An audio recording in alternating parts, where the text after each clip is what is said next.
Okay, so I'm recording it now, and then y'all will just edit out all the parts that we don't do. Okay. Okay, Ms. Moore, I have one other question for you. So I'm gonna share my screen. Like, I'm gonna control the slides. It'd be nice if her mouse was the one that was like pointing to, like that students could see her mouse. Isn't that possible as well? I mean, if she is sharing them. I'm sharing my screen, but I think there's a way to allow, give somebody Does permission she to. have like controls? I have my mouse here, I don't know if you can. Can I just see your computer? Yeah. Hello, have we met? Is this? And I've got my earbuds in, so she can't hear you, but.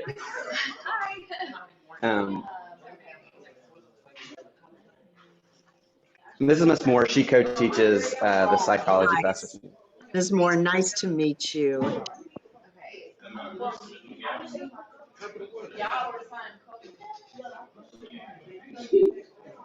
Okay. Share whiteboard. No. Yeah, so she can do everything.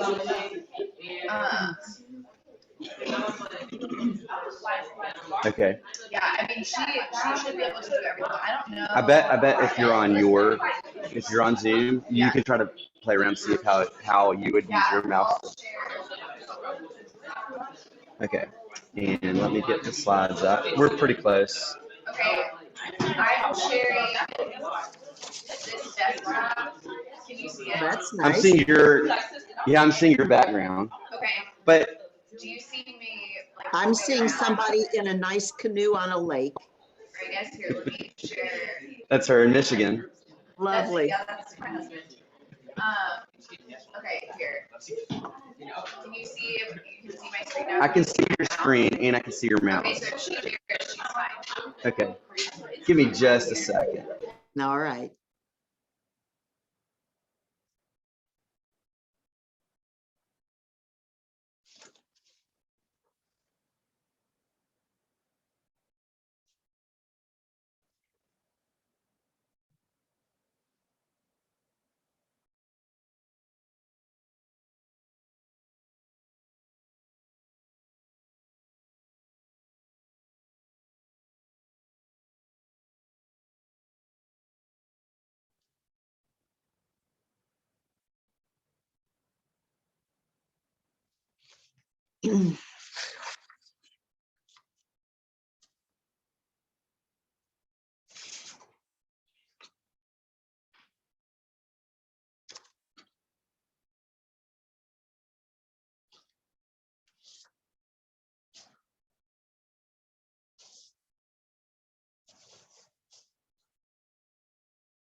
All right, almost there.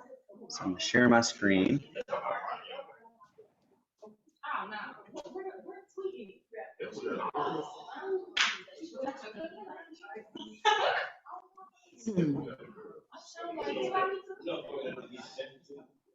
Okay. Vincent, you want sounds coming out of this. Yeah, I want sound coming out of that computer, and we'll mute everything else. I don't want the microphone on that one. I want just her voice to be that way. Everybody that isn't. Right. We don't hear everybody else's computers. Turn on the sound now. So Yeah. if it will be recorded. Or just you can wait a minute, but yeah. I wanna And then use- I want to make All sure. you have to do when you're ready for it is click the volume button. Okay, so I'm wanting her face to also be up there. Is that not? Join this link. Yeah, y'all can go. You can wait just a minute. Don't join just a sec. Wait just a minute. And you can hop back and forth between my face and the slides too, Ms. Moore. Okay, perfect. That's probably Yeah, that's perfect. okay. Right? And I'll be muted, so it'll be hers the whole time. And I think I can pin her, right? 10, 10. No, that just pins are on mine, not on. Do I keep going here?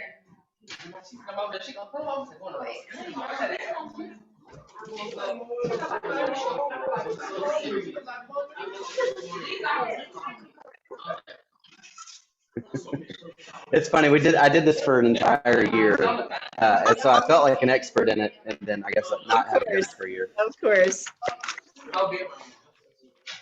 And I think this is we're great, still right? early. Yeah.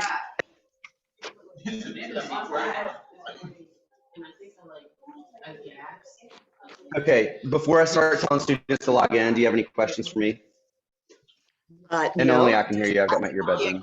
great team. And I do want to be able to repurpose this. So it's nice if we don't have a lot of noise in the background. Absolutely. Yeah, we'll have everybody muted, and I will mute mine too. Patience, that'd be great. Excellent. All right. Mhm. Okay, here we go. All right, hey everybody.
This morning. I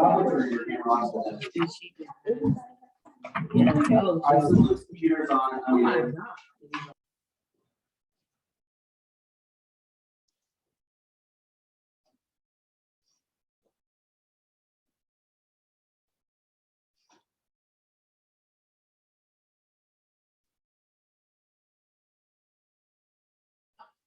And all this material is also part of the test. Someone's still unmuted.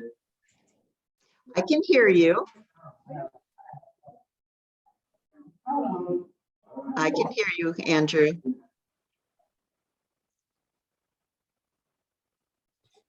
It's because somebody's unmuted in the room, so I'm trying to make sure. I think when they join, it's automatically unmuted. Sure. Okay. All right. Okay. Hey, one other thing is we're recording this because she's going to be able to use this for her patients. So she's a doctor of audiology, and she's going to explain that to you in a minute. But it's been recorded, so that's why we want to make sure there's no background noises or anything like that, so that like she can reuse this. Okay. Everybody ready? Okay, Dr. Engel. I think we're ready. Hey, everybody else, you can, the speakers are gonna, Ms. Moore, is it set up to play the audio through this now?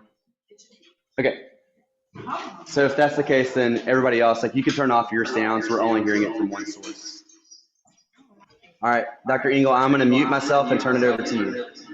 Dr. Mary Lou? All right, are we on? Hello and welcome. I'm Dr. Mary Lou Luby Gerhardt. Luby, like a blue bee. And I'm a doctor of audiology. I am a lover of ears and people. And I guess you would call me a hearing fitness coach, right? So in looking at this, you can see the DAUD Doctor of Audiology and board certification. And this is American Academy of Audiology. And this is certified clinically competent in audiology. So whenever you see these alphabet letters, like an MD or a DDS for a dentist, this is what a doctor of audiology has behind the name.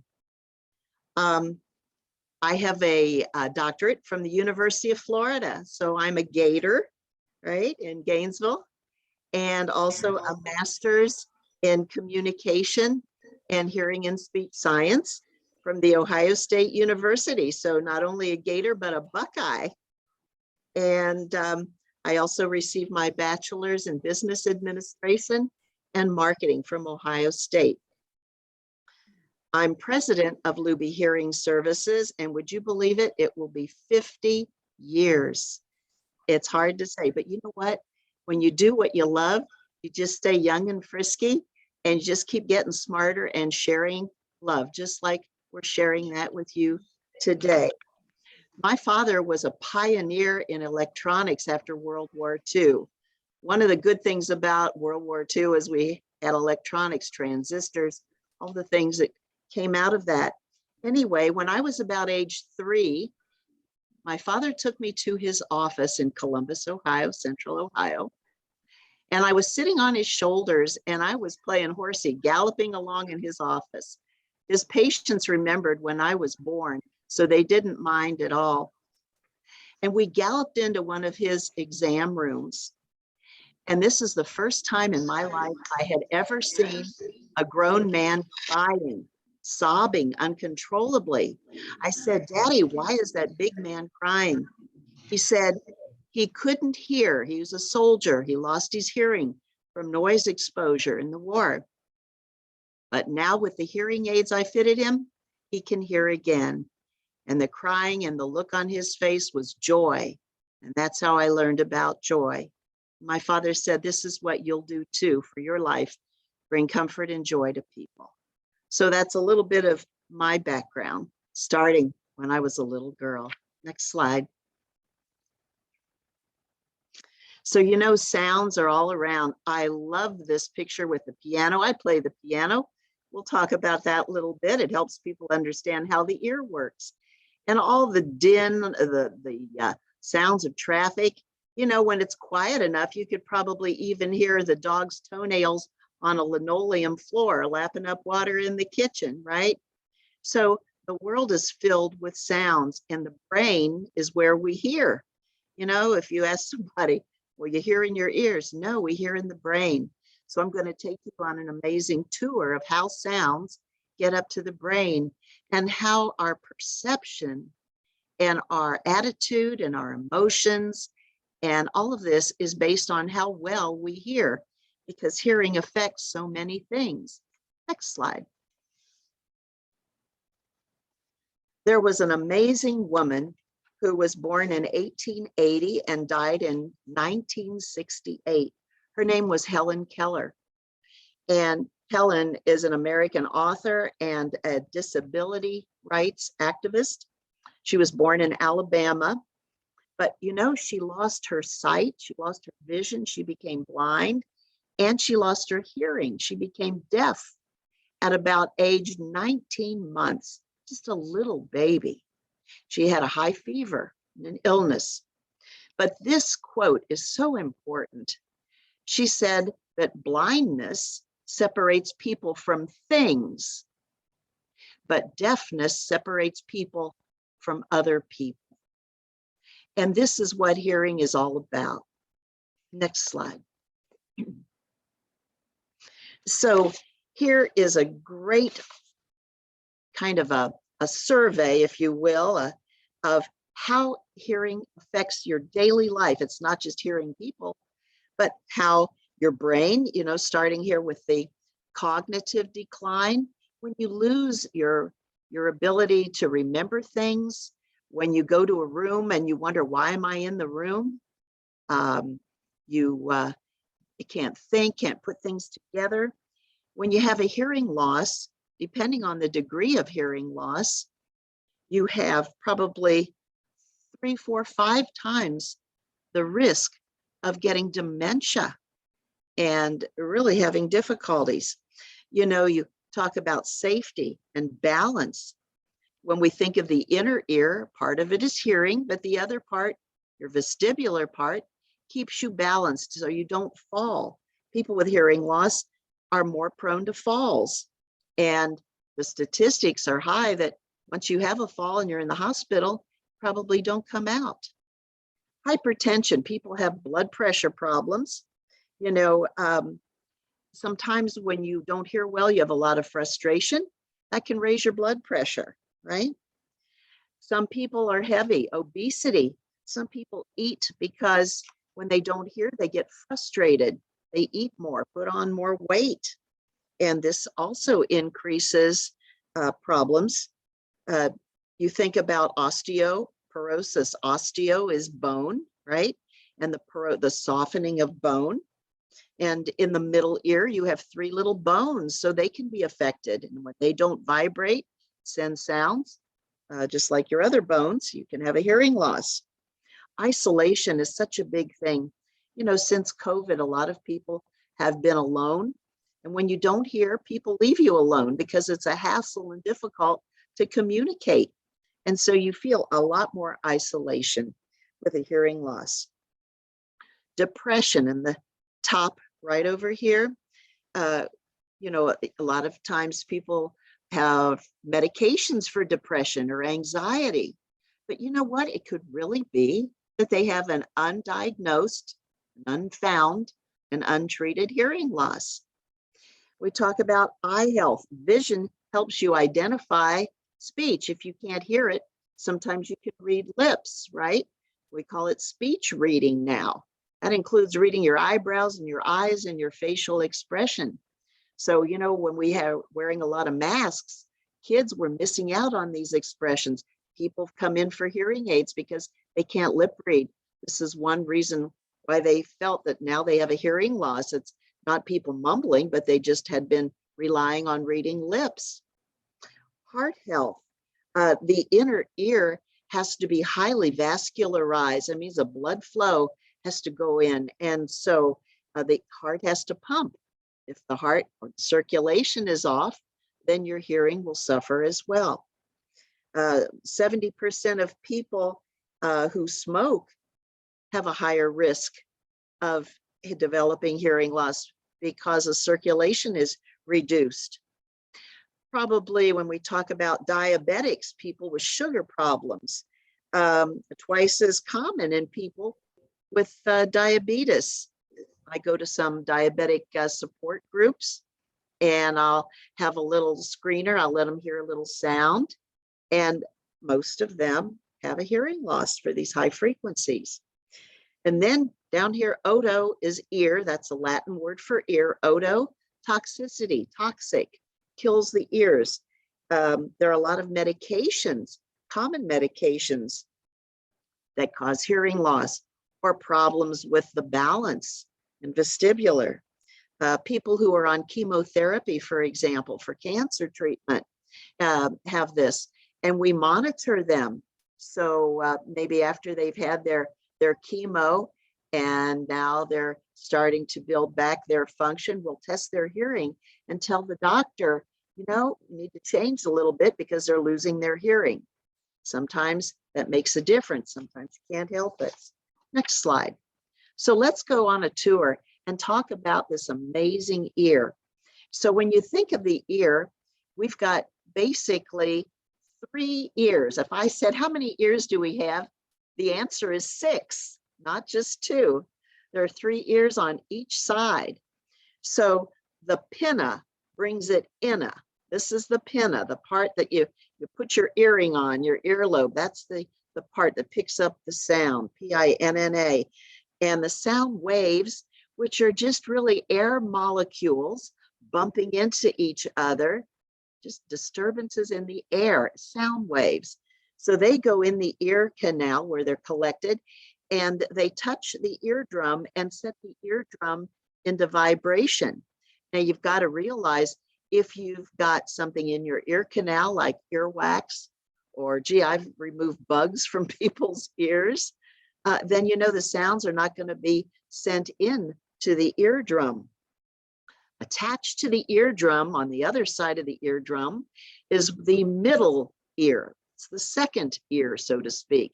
And that middle ear is also air filled.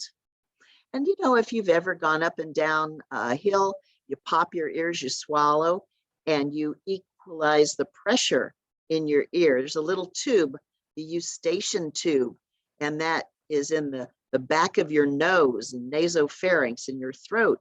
So if you have a sore throat or a problem, sometimes that tube closes and the eardrum is pulled inward and you have a hearing loss, you have pain until you can pop your ears, or Valsalva, holding your nose and popping your ears like that, like a diver would do, right?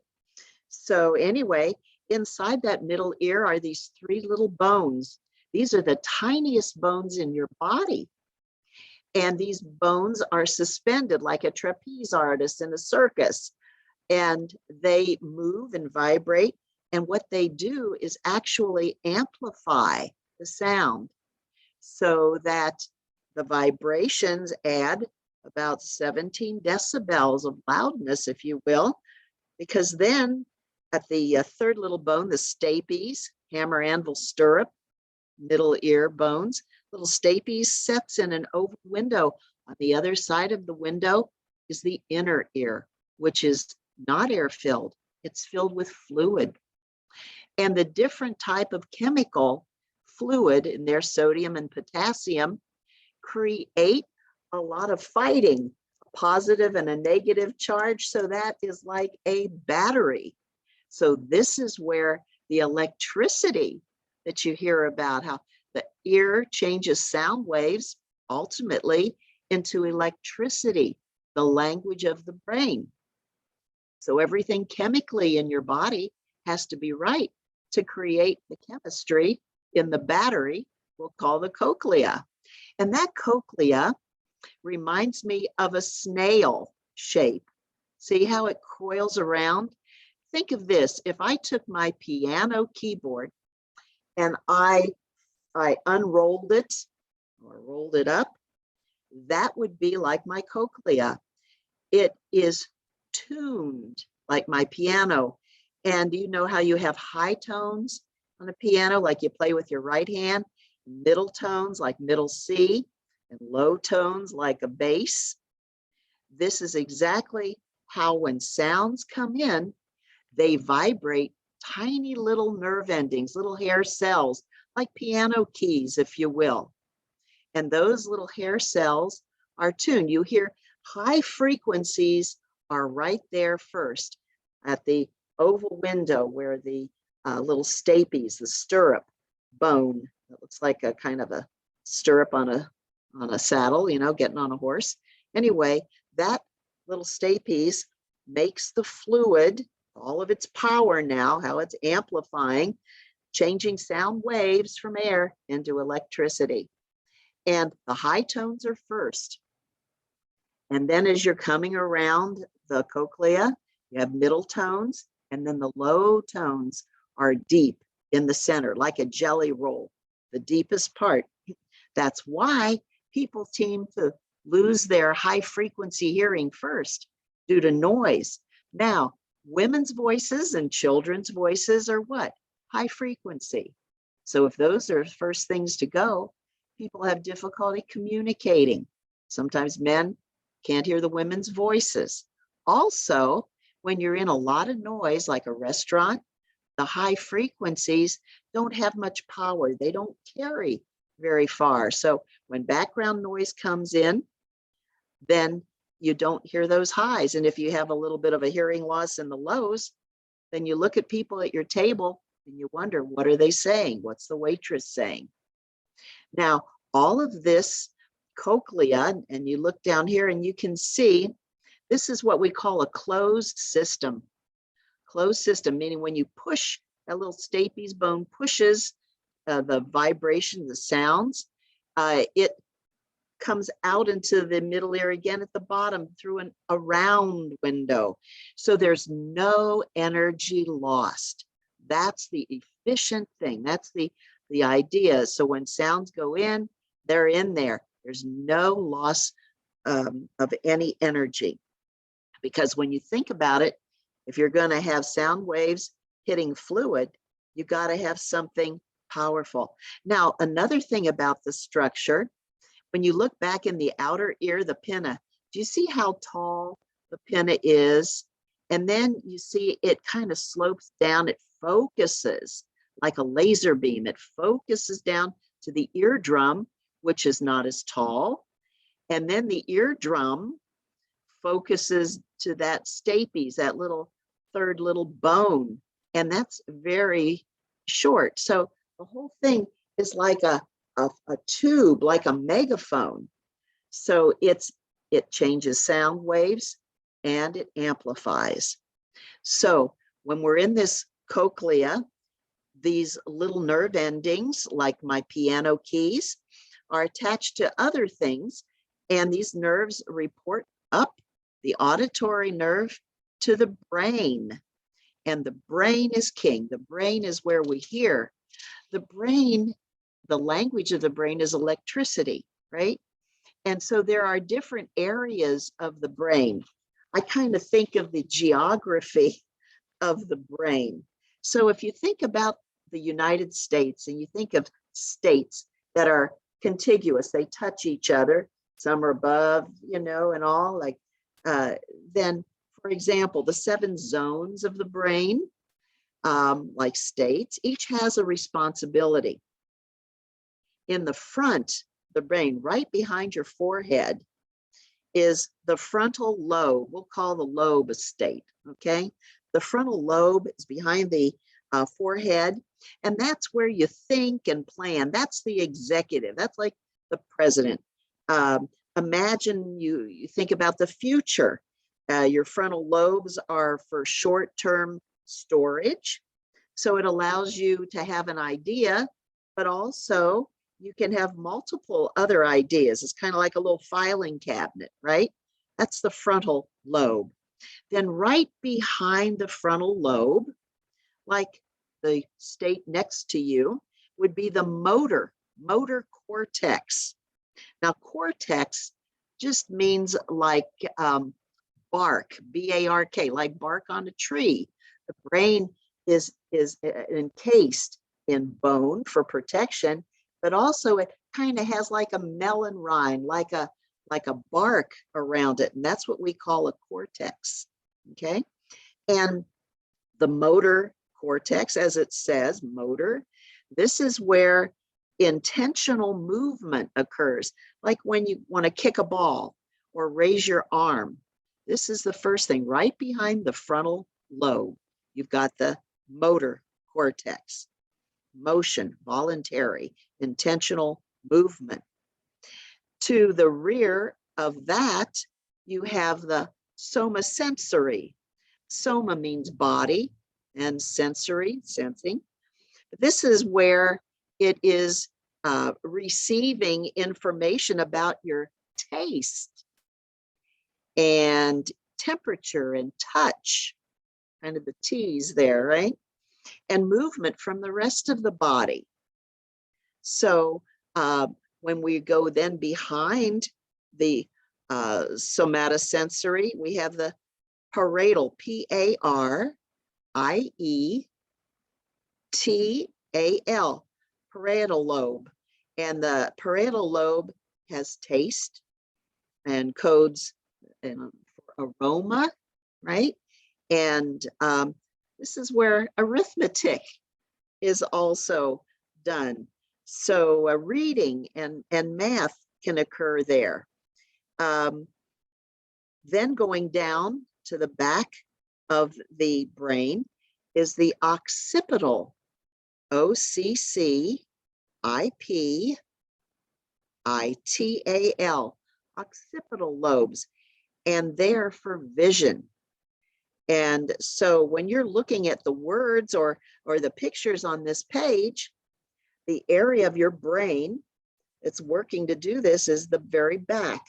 You know, that's why if people have fall and they have an accident, then they can lose their vision, right?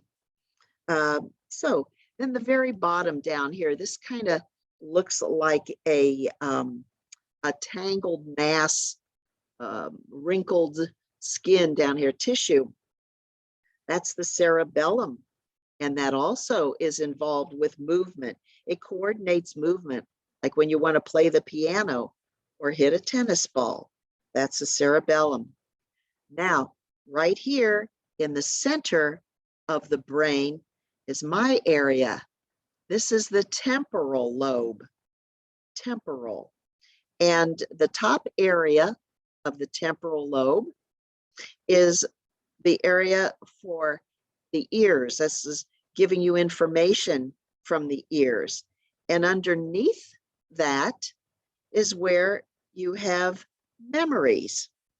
So that's kind of the last of the lobes, states, if you will, on our tour. And the memories are retrieved. And this is where if people have a stroke, sometimes, you know, a person has a stroke, they can hear you talking, but they can't express themselves. Or sometimes they can hear, but it doesn't make any sense. Broken Wernicke areas in here, the temporal lobe. Deep hidden from view, we can't see it here in the brain, or the inner brain, we call it. Deep down is where you've got your emotions. This is where your emotions come from. And this is where you modify your perceptions of things or how you respond. Not to get too deep in it, but there's a hypothalamus about the size of a pearl. And this is how you wake up and how your adrenaline goes. Maybe you get a little excited when you're taking a test or having an interview for a job, right? That's the emotional center.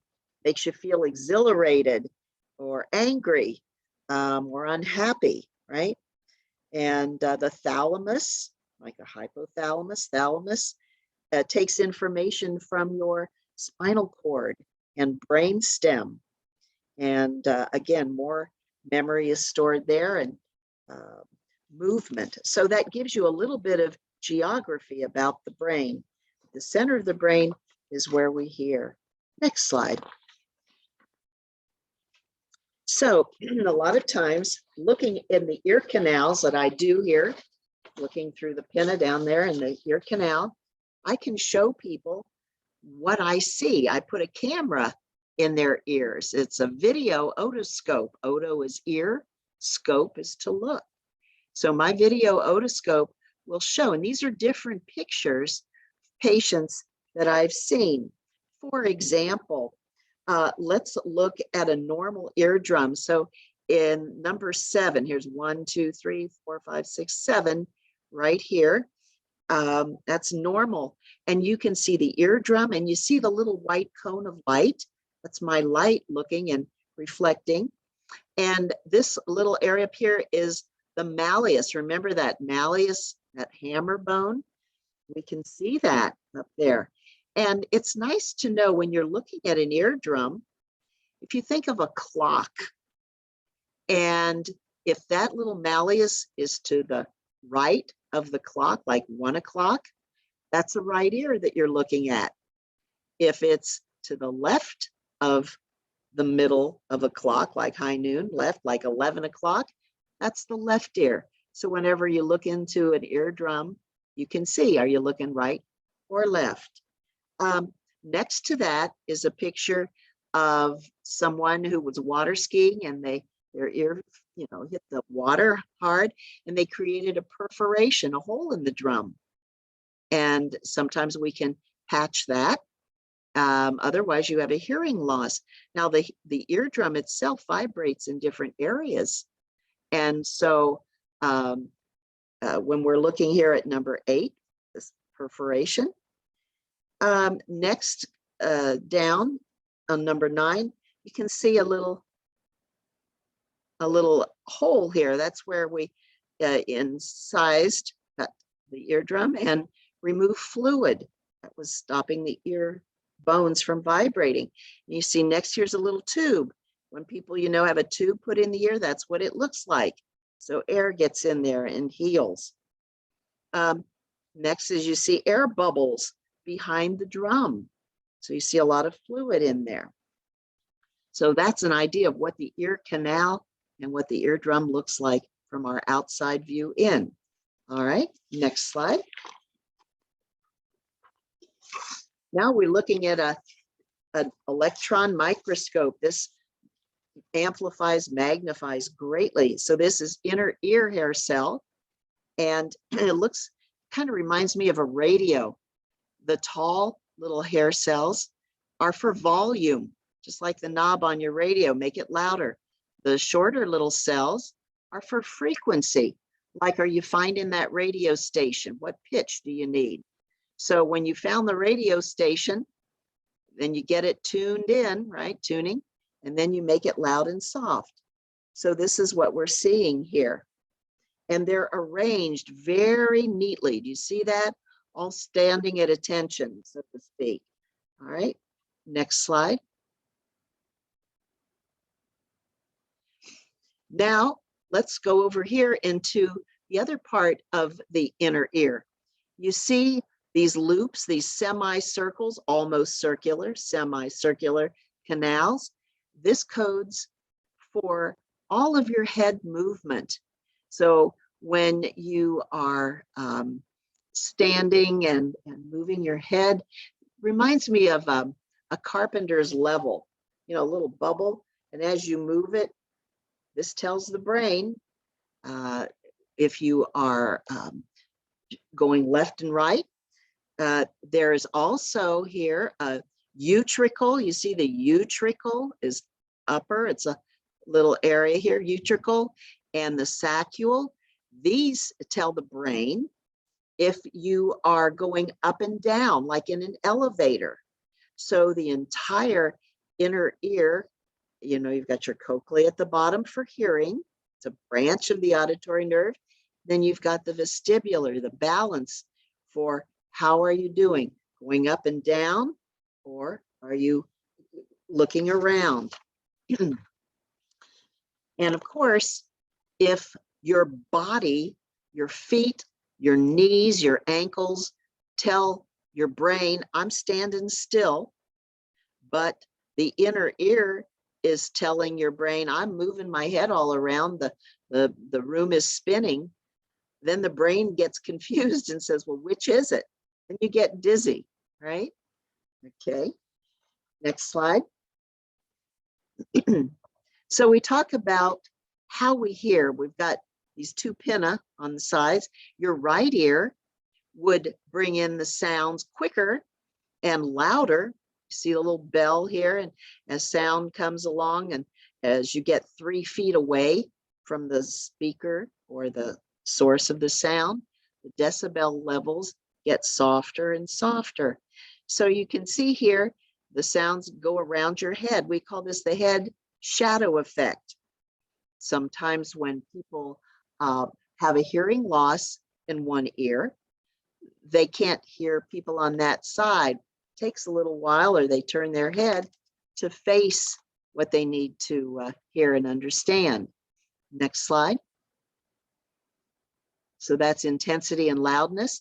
And this is a good example of a Doppler effect. In other words, when planes fly over, or if you watch a race, when cars drive by, you hear a change in the pitch, change in the frequency. The near ear hears it first, and then it goes to the other side. That's how you know where you are. That's for safety. So the ear helps you with safety and localization. Next slide. So going on those airplanes and or going to a concert, things are loud, or having worked in construction, you know, and if you don't wear hearing protection, these things affect your inner ear hair cells, these little things that were standing at attention. You know, dentists, even though they're drilling teeth, that high-pitched drill can cause a lot of hearing loss for dentists. Next slide. So this is a nice hair cells, healthy and fine, and look what's happened. They just explode. They get pounded down. So the point is, this is where a lot of distortion occurs in the cochlea. So the brain can't function with hair cells like this. Next slide. So how do you know what your areas are for safety? If you look at this kind of like a thermometer, isn't it? The loudness up here, intensity, is areas where, for example, guns, firearms, cannons, things like that, 150 decibels, very loud. Come to the bottom, you see a 0 down here. This is just where you can barely hear a sound. When we test hearing, we want to determine how soft and faint a sound a person can detect. So all in between is life. So for example, look at 100 decibels. See right here at 100. This is where permanent damage after just 15 minutes can occur. Sometimes when you go to a concert or in a football stadium, everybody's cheering real loud. The dB, decibel levels can be louder than this danger, and people can really have hearing loss.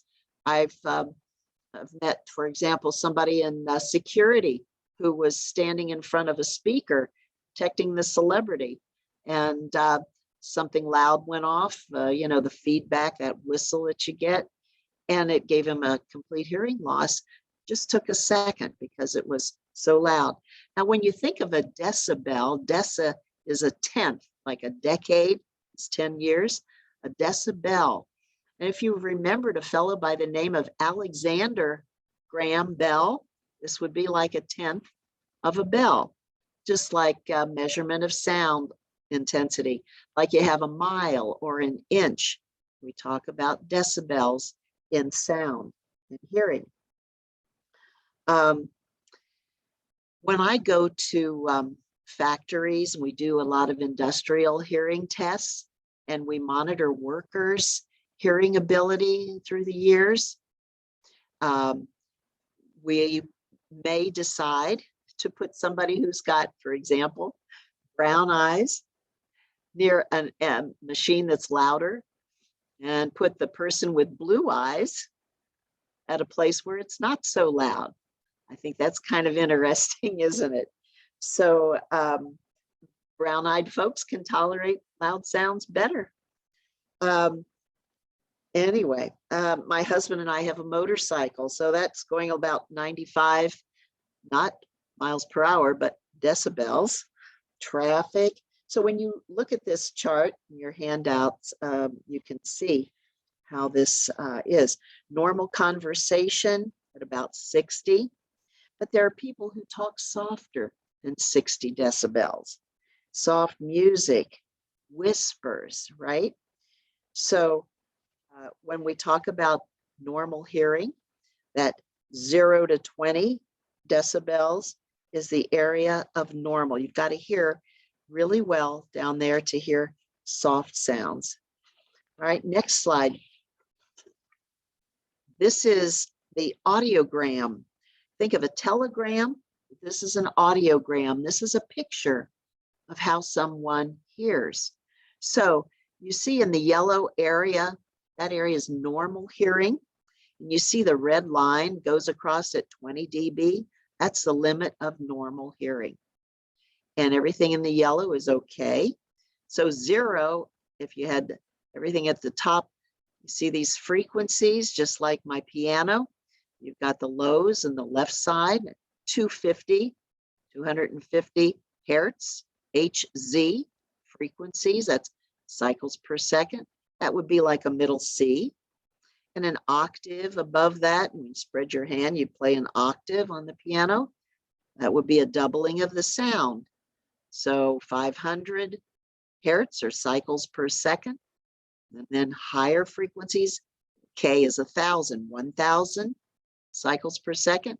Double that, 2,000. It's another octave. And higher, 4,000, 8,000. So way up here in the highs, this is where we get the clarity. And you see where these consonants, F's and S's and TH blends, little sounds live there in the highs. compared to sounds in the mid-range, like the CH sounds and SH sounds, P's and K's, that kind of thing. And then you have low A, E, I, O, U, more of the vowels. This is how people can hear, but not understand clearly. Now, what I've done here, I have red circles. You see the red circles at each frequency? This is the softest sound that a person could hear at each of these different tones. That's why when we test hearing, we test tones. I've just put these vowels and consonants there to show you what parts of speech are not audible. So if you're below, you can't hear it. If you're above it, you can hear it. It's loud enough. And if you're below it and you can't hear them, then we need hearing aids or something to amplify and bring it up back to the normal level. Now the right ear is in red. So we could say this person has a mild to moderate hearing loss in the high frequencies. And so people may seem to mumble. They may have trouble in background noise because they don't hear those phonemes, we call them. Phonemes, the alphabet sounds. Words rhyme. Did they say elf or else or elk or tear or pair or care or there? Might hear the vowels like he does, but not the high frequencies. Now the left ear has more of a hearing loss, and the left ear showed here with an X, like tic-tac-toe, X's and O's. All right. So when you see an audiogram, yours or a friend's, a parent, grandparent, you can tell right away if they have a hearing loss. If they're not above 20, then they have a hearing loss and they need help.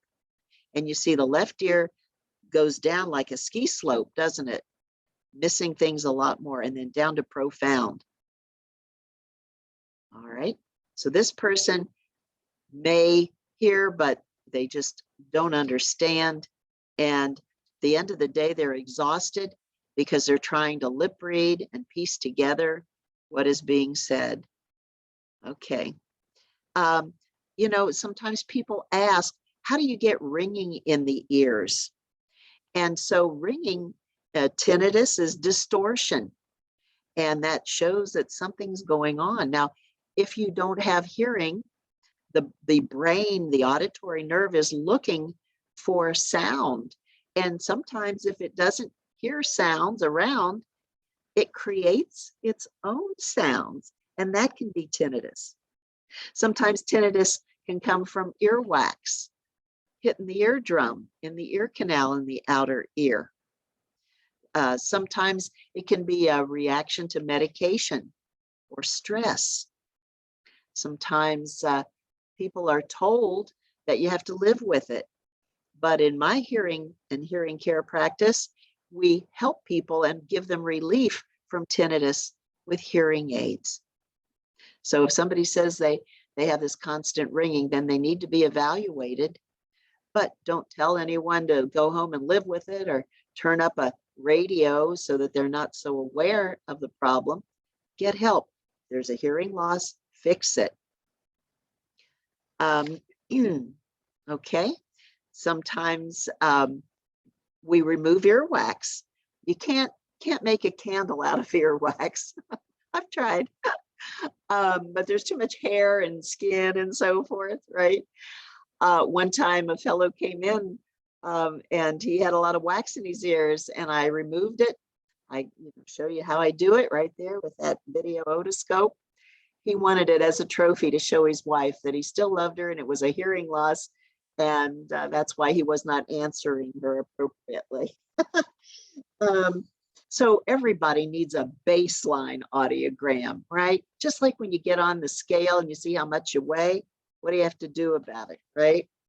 And I always suggest when people have a job in a lot of noise that they get a baseline audiogram. How are you doing when you're going in the job? And then when you leave or terminate or whatever, get another hearing test to see. So I tell employers do that so that they know that they didn't cause a hearing loss. Maybe somebody's on a dirt bike or they're putting rivets in a bin on the farm, making a lot of noise, and they're not protecting their hearing. So sometimes you get a hearing loss from the work that you're in. We talked about chemotherapy, ototoxicity, drugs, medication. I see people who've had viruses all these years, and now COVID is the same way. People have hearing loss from COVID virus. People have hearing loss from measles and mumps. Babies are born if the mothers have measles in the third trimester, the last 3 months, first trimester, first 3 months of when they're pregnant. All right, next slide. So that's your audiogram. That's how you see the invisibility. Put that right there and you can tell what's going on, just like getting on a scale. So now, how do you know you need a hearing test? When there's damage, when your perception is affected, when your relationships and when there are misunderstandings, people argue because they're not hearing. So tell your doctor if you hear but words aren't clear. Why? Because you're missing some of those high frequencies, or people seem to mumble. There's a psychology of hearing loss. People tend to blame others for mumbling or not speaking up. People say, look at me when you talk, don't turn around and walk out of the room. So they can lip read, right? Some people say, boy, turn down the TV, it is so loud. They can't stand it. But the person turned it up because they needed it that loud. I remember a time a patient came in and I said, what brings you in? He said, my dog. I said, what do you mean your dog? He says, well, when I turn my TV up to hear it, my dog runs over and scratches at the door. He wants to get out. He wants to escape. The room is so loud. I said, well, what about your wife? Well, years ago, she watches her own TV upstairs. I said, I'm really glad that you're here. Let's see what we can do. Sometimes people have hearing that is worse in one ear. Now, you know, we're designed very perfectly to be balanced, and the ears should be the same. You shouldn't have hearing worse in one ear or the other. So that's another reason to get help. If you are in a noisy restaurant or a social party or sitting there and you can't understand, other people are laughing and they're enjoying, then you know there's something wrong. And it's not just the surroundings. Sometimes it's loud for everybody and nobody can hear anything. And everybody starts raising their voices and it escalates. But if you're having trouble and others are not, you need to get help. Let's see. If you have a choice to save your hearing, save those little nerve endings and hair cells, always wear hearing protection. We used to think and tell people it's a temporary hearing loss. Sometimes you leave a noisy place and your ears feel like they're plugged up with cotton. We used to say that that's just temporary because after a while and after a rest, your hearing will gradually come back. But what we're finding now is there's been permanent damage done, like dropping a bomb in the forest or whatever, you know, blowing up those trees, those hair cells, if you will. And pretty soon things look like Swiss cheese, you know, holes. And so when sounds are trying to be passed through, they've got to go around. It takes longer detouring around these pits, these holes that you've created at certain frequency range along that cochlea. So maybe it takes a long time for you to enjoy a joke because you're still processing. Some people might even have normal hearing when I test them, but they have auditory processing problems. They have to think slower and put it together. So you have a question about when you're in noise, you might need to get closer. Here's a little suggestion. The more you lean in, the closer you are to the other person talking, that will help the loudness getting into their ear. Remember, every 3 feet that you're from a person or a sound source, the decibel loudness levels cut themselves in half. So if my voice is 100 decibels right here at my lips, and we move 3 feet away, like extending your arm, a meter, that's like 3 feet. 3 feet now, from 100, half of that is 50 decibels. So from close to me talking in your ear to 3 feet away, now my 100 is down to 50. If we go another 3 feet, now we're at 6 feet. Now that 50 decibels is what? 25. And if we go another 3 feet from the source of sound, now that half of 25 is 12 and a half decibels. So if you don't have hearing that's normal, you're going to miss that. I remember telling a bartender, I said, look, you're making these espressos and all these noisy machines. Step away, let the machine do its thing. They were saying, this is so loud. I said, look, don't sacrifice your hearing. Just go 6 feet away and it won't be so loud and hard on your ears. It won't shake the fluid and shake those little nerve endings. So hopefully that gives you some ideas about when you're in noise or avoiding noise. A lot of people have medications that they need to take for diabetes, sugar, that can affect your hearing. If you're on blood pressure medication, if you have heart trouble, circulatory problems, kidney or renal failure. We talked about osteoporosis, the softening of the bone, or if there are depressions, right? Chemotherapy. Tell your doctor if you have a memory loss or dementia. When you go into a room and you can't remember why, you might have Alzheimer's, right? You die from that. So if we can keep the ear stimulated and happy, you'll have a better life. And, so if there's hearing loss in your family, it can be genetic. You could have a cousin or a grandparent, maybe never met them, but maybe they have a gene. There are dominant genes and recessive genes. Sometimes two people get together, they have a baby. And if you don't know the genetics, that's why we used to have blood tests, right? See what kind of diseases that they might impart. So if people are dizzy or you have a history of falls, it could be your inner ear. Of course, people always equate hearing loss with being older, but you know what? That's really not true. I have people who are 80 years old and they have hearing that is better than someone who is 18.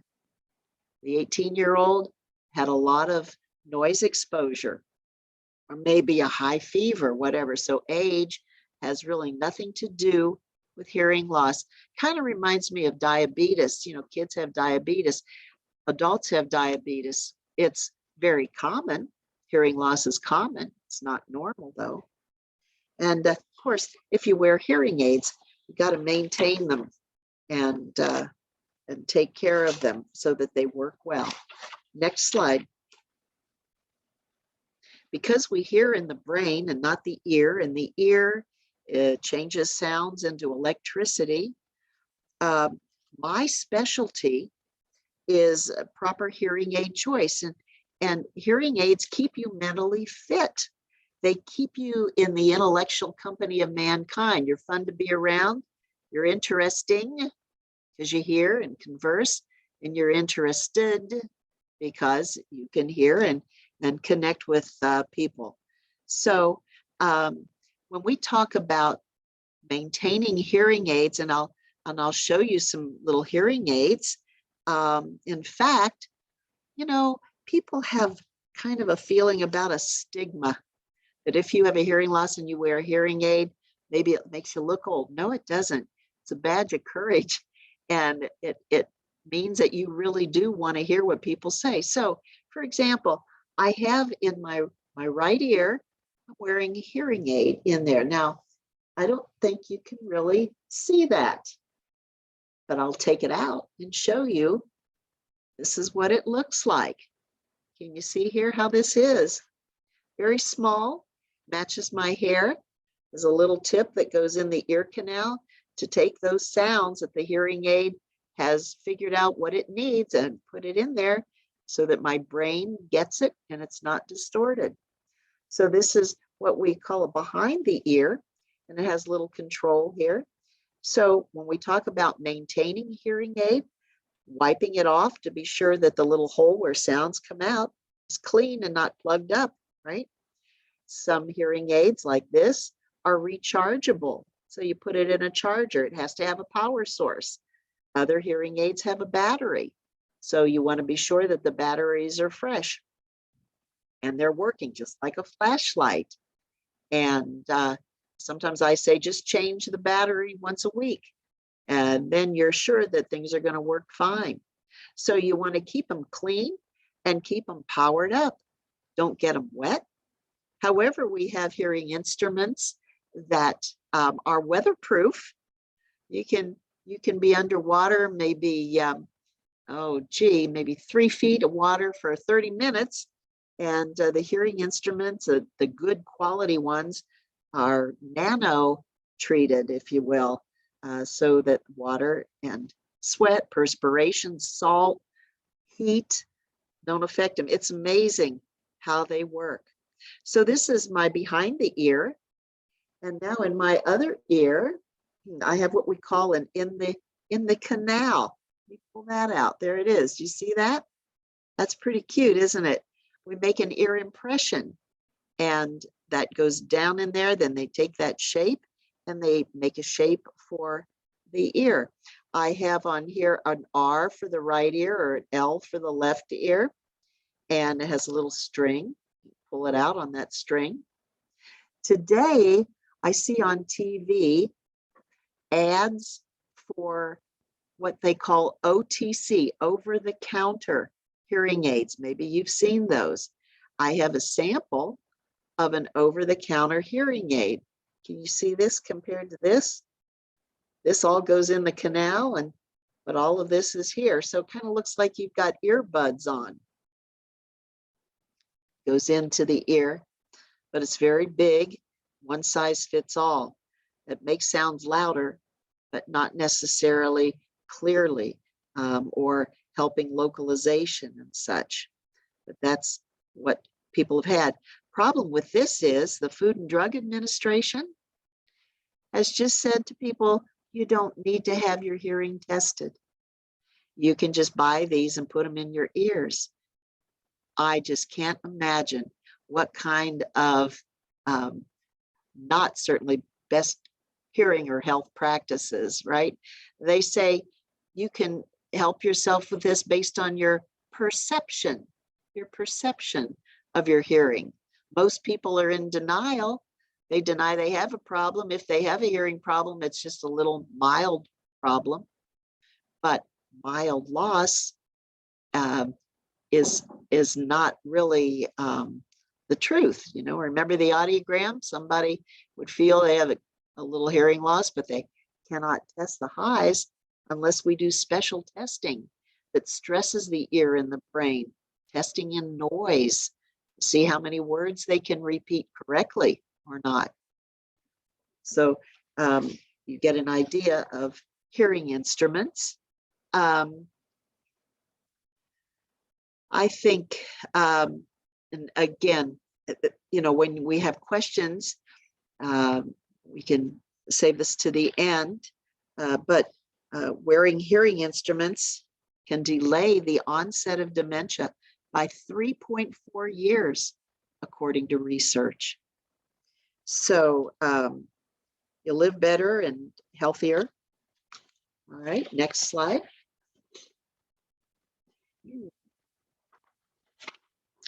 Sometimes people come in and their hearing is too bad. They're deaf.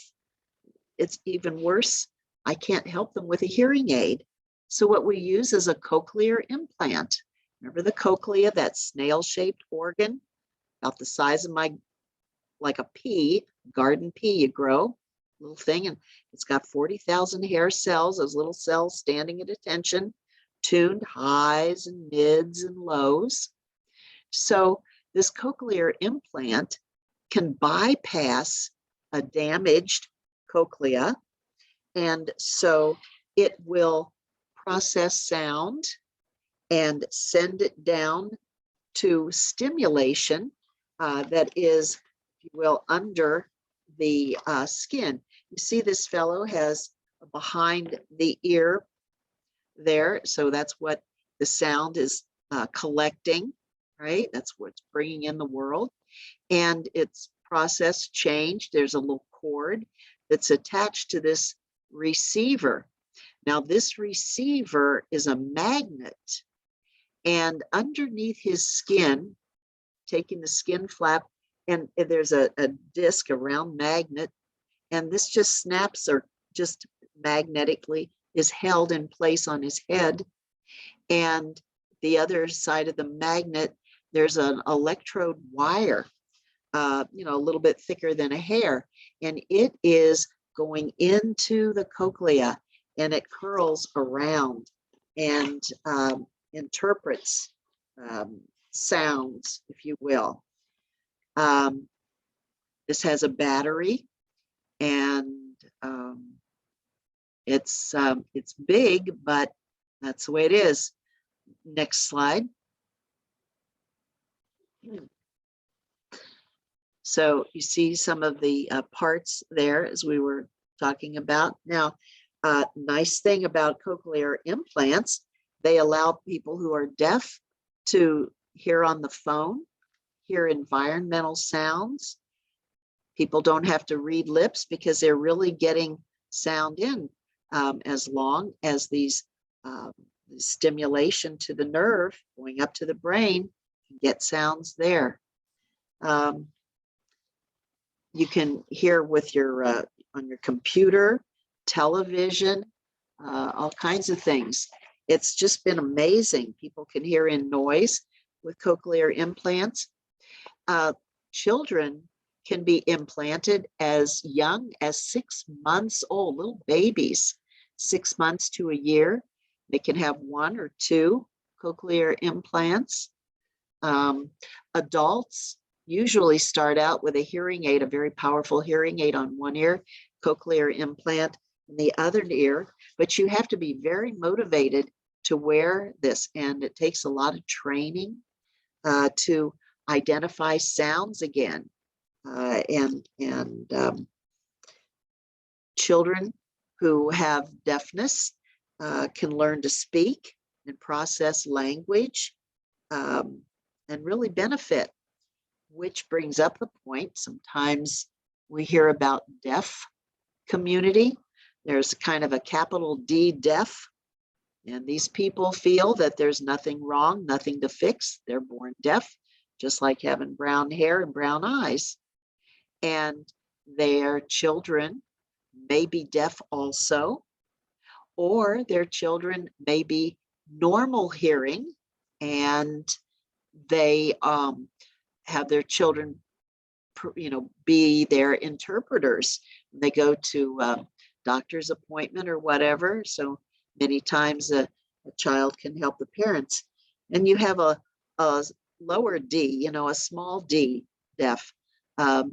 These people want to have cochlear implants, and they want to be able to hear and communicate.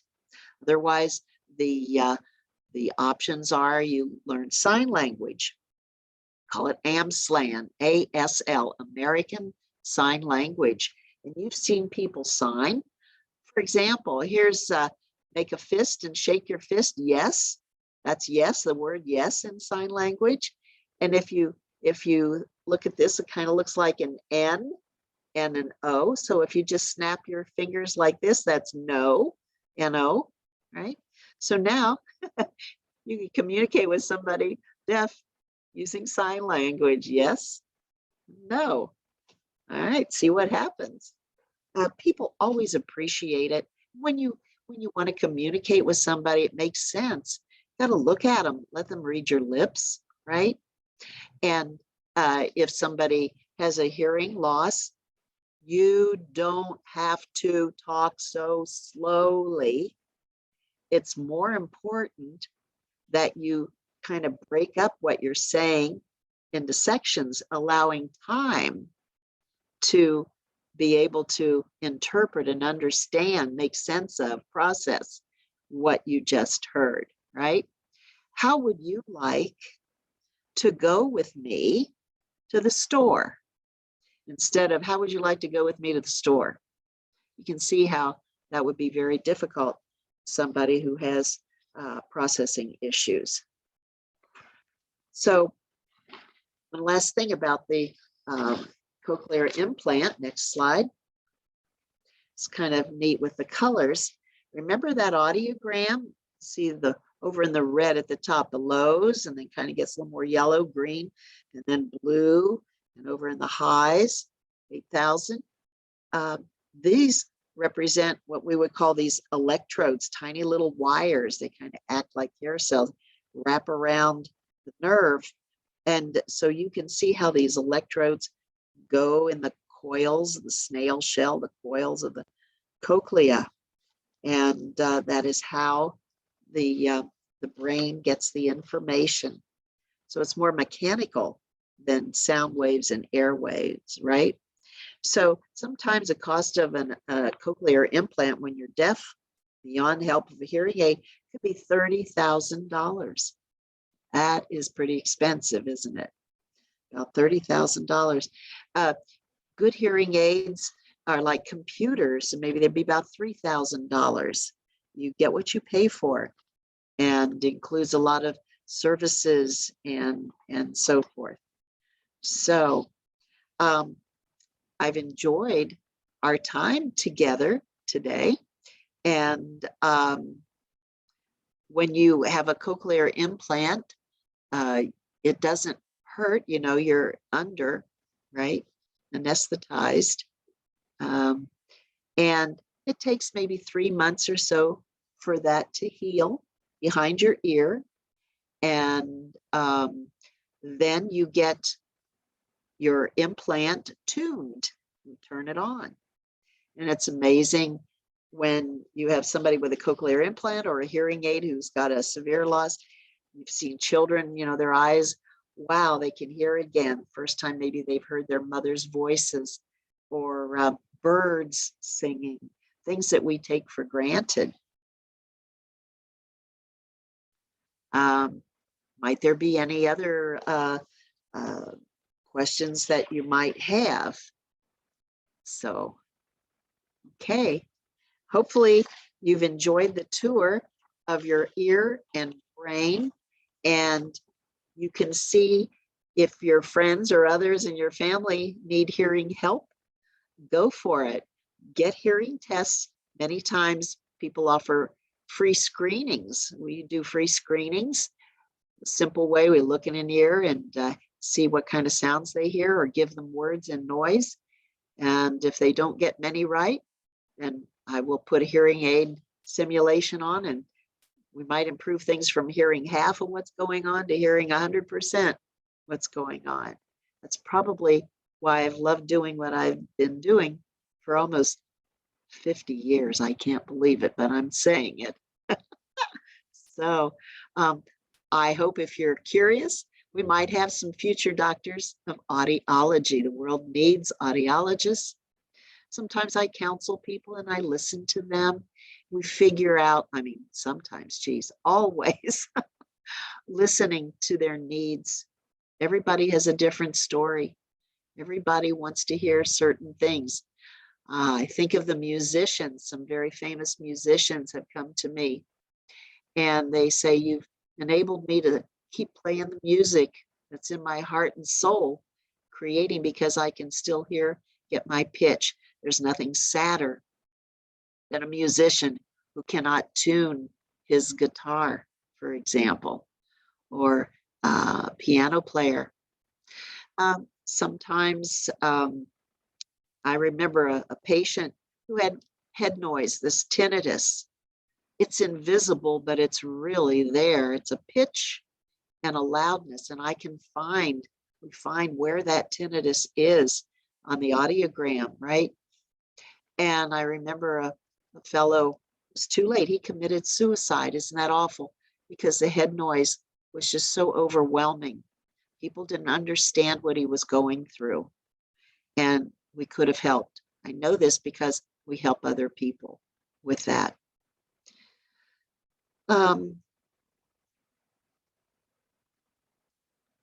Let's see, what other things can I share with you? Are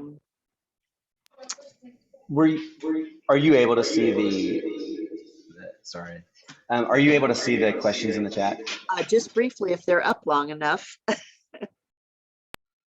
I see. Oh, I could no. allow, Read them if you'd too. want, I can allow somebody, I could allow someone to unmute themselves to ask their question. Would you like that? Good, sure, that's fine. How's it going? Okay.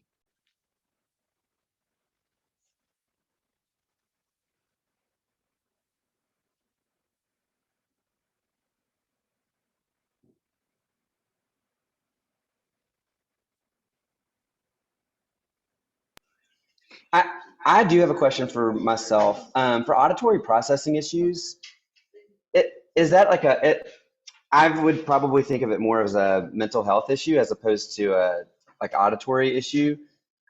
You know, Do I see an audiologist for that, or would I see? You know what? First of all, rule out a hearing loss. I saw an 11-year-old not long ago, and his hearing was within the normal range. But because of our experience and research and all, I said, even though it appears normal, let me do some special testing I've come up with. And sure enough, we found where he was not able to repeat the words back correctly. I aided him, put a mild hearing instrument on, like this cute little one here. And he got the words correct. He relaxed. It looked like we'd taken a burden off. Sometimes with auditory processing, it's like a label that they put on you. And sometimes they think about attention deficit disorder and all of this. So this is a very good question. Adults can have auditory processing problems as well. So yes, see an audiologist. Ask if they work with auditory processing. Ask if they have experience with people who have normal audiograms, but the brain is just not able to quickly enough process what they hear. Sometimes they need more visual clues. Sometimes things have to be very quiet. Sometimes like different autism spectrum, you know, you have to have a minimal kind of a Zen room. You can't have a lot of distractions, but everything comes in the brain. And the ear is just like building a house. The ear is the foundation. It's the basement. It's wind beneath your wings. You know, it enables you to live and have emotions and relationships. So there's nothing like being embarrassed if you don't hear something right. I've known of comedians who've built a life because they couldn't hear right, and they'd make a good joke because it sounded like something else, and then they'd go for it. They got a great personality. Hey, Dr. Luby, I have to make an important announcement to students, and they dismiss in 1 minute. Okay. But I did want to just say thank you so much. I'm glad that I did not attempt to teach all this stuff on the ear, and I learned tons from you. So thank you so much. Oh, bless you. It's been my pleasure. Good luck, good health, good hearing.